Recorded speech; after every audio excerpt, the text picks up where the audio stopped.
There's a fantastic editor named Walter Murch who wrote a book on editing called In the Blink of an Eye.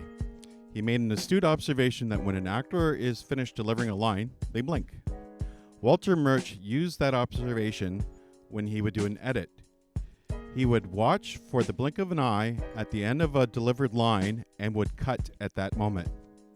So let's take a look at eye movements, camera handling, and editing. First of all, eye movements imitate camera movements. So let's watch some eye movements. Here's the first eye movement. There is none. So we conclude that this shot would be like a still shot. Let's watch this eye movement. It looks left and it looks right. Which eye movement follows movement left and right? That would be a pan shot. Which eye movement follows action moving up and down? That would be a tilt shot. Now here's a trick question.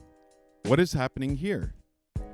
The gaze or pupil is fixated on something, but you see the movement of the body up or down as the viewer moves towards the subject. If you guessed dolly shot, you are correct. Now let's take a look at an eye movement where I ask you to scan a room from left and right, but nothing in the room is moving. You would think that the movement is like this, but I dare you to freshen your breath, get close to a lover or close to a friend, and look at their eyes as they look at a room from left to right. It actually moves more like this. The pupil actually scans the room and jumps. This is called a saccadic eye movement. This is how your eye scans a room. It moves and jumps as it goes from one side of the room to the next. So what kind of shot is a saccadic eye movement? Well, it's a still shot, or specifically, a series of still shots. So what is the editing of a saccadic eye movement? Well, that would be a sequence of still shots and not a single pan shot. Now think of point of view shots. How does the saccadic eye movement apply to the editing of your sequence? We know a point of view is just that, a point of view from where the character is standing in a room. Your eye cannot smoothly scan a room, therefore you would never use a pan shot for a point of view shot. Never, never, never, never.